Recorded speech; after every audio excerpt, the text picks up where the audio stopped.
తెలంగాణ రాష్ట్ర రాజకీయాల్లో కవితమ్మ మరో షర్మిల కాబోతుంది అనేటువంటి అనుమానం తెలంగాణ సమాజం నుంచి వస్తుంది. ఎందుకంటే ఈ పంచాయతీ కుటుంబ పంచాయతీ, రాజకీయ వారసత్వ పంచాయతీ, ఆస్తుల పంచాయతీ ఎందుకు ఆల్ ఆఫ్ సడన్ గా కవిత గారు అమెరికాలో ఉన్నప్పుడు మే 2వ తారీఖున రాసినటువంటి లేఖ ఇంతగా ప్రజల్లో చర్చనీయాంశం అవుతుందంటే ప్రజల ఆలోచన లోపల ఒక అర్థం కనబడతా ఉంది స్పష్టంగా. టీఆర్ఎస్ పార్టీ చేసినటువంటి ప్లీనరీలో తన రాజకీయ వారసులు కేటీఆర్ అని కేసీఆర్ చెప్పకనే చెప్పిన సందర్భంలో కవిత కాంగ్రెస్ ఫోల్డ్లోకి ఏమన్నా వెళ్ళినటువంటి అవకాశం కనబడుతుందా? రాష్ట్ర ముఖ్యమంత్రి గారితో లేదా రాష్ట్ర ముఖ్యమంత్రి గారే కావాలని కవితతోటి ఉత్తరాలు రాయించినారు. ఎందుకంటే కవిత ఉత్తరం రాసిన 2వ తారీఖు రోజే ఈ ఉత్తరం కాంగ్రెస్ పార్టీకి సంబంధించిన ఒక టీవీ ఛానల్లో ఒక పేపర్ లోపల ప్రముఖంగా కనిపించింది. ఈ పరిణామాల తర్వాత కేటీఆర్ గారు హరీష్ రావు గారి ఇంటికి వెళ్ళడం, బాబా బామ్మరుదులు ఇద్దరు ఒకటనేటువంటి ఒక మెసేజ్ ని బయటికి పంపడం, తనను ఒంటరి చేస్తున్నారు, బయటికి పంపిస్తున్నారు అనేటువంటి ఆలోచన వచ్చిన తర్వాత కవిత తప్పనిసరి పరిస్థితులలో కాంగ్రెస్ ఫోల్డ్లోకి పోయిందేమో అనేది తెలంగాణ ప్రజల అనుమానం.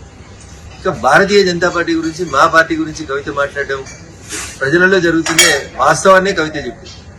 ప్రజలలో భారతీయ జనతా పార్టీ రోజు రోజుకు బలపడుతుంది. వచ్చే ఎన్నికల తర్వాత భారతీయ జనతా పార్టీ రాష్ట్రంలో అధికారంలోకి రాబోతుంది.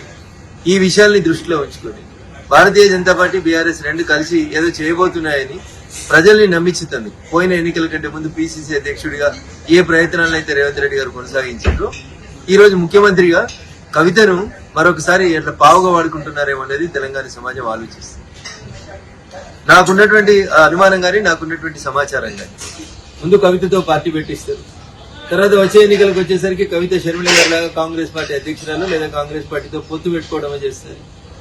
ఇది గతంలో ఈ రాష్ట్ర రాజకీయాల లోపల ఇట్లాంటి ఒక ప్రయోగం చేస్తే బాగుంటుండే అని నేను చెప్పలే. టీఆర్ఎస్ సిద్ధాంతకర్త అని చెప్పుకుంటే ఆయన మొన్న ఒక టీవీ ఛానల్లో చెప్తారు, 2018 ఎన్నికలప్పుడు కేసీఆర్ హరీష్ రావు తోటి ఒక పార్టీ పెట్టిస్తే మంచుకుంటుండే, ఆ పార్టీని ఎన్నికలు అయిపోయినాక మళ్ళీ మెర్జ్ చేసుకుంటే బాగుంటుండే అనేది టీఆర్ఎస్ పునాది నేనే అని చెప్పుకునేటువంటి ఒక సిద్ధాంతకర్త మొన్న ఒక టీవీ ఛానల్లో మాట్లాడుతుంది.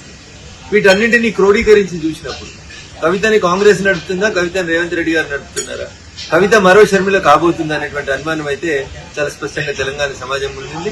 కవిత చెప్పినా, కేసీఆర్ చెప్పినా, మీడియా మిత్రులు చెప్పినా భారతీయ జనతా పార్టీ ఈ రాష్ట్రంలో బలపడుతుంది, భారతీయ జనతా పార్టీ ఈ రాష్ట్రంలో అధికారంలోకి రాబోతుంది అనేటువంటి విషయాన్ని టీఆర్ఎస్ కవితనే చెప్పకనే చెప్పినట్టు మేము భావిస్తా ఉన్నాం. భారతీయ జనతా పార్టీ ఎదుగుదలని ఎండార్సీ చేసినందుకు విదేశాల్లో ఉన్నత విద్యను చదువుకోవాలని అనుకుంటున్నారా? అయితే వెంటనే ఫ్లైగ్రాడ్ ఓవర్సీస్ ఎడ్యుకేషన్ కన్సల్టెన్సీని సంప్రదించండి. మీ విదేశీ కలలను సాకారం చేసుకోండి. ఫ్లైగ్రాడ్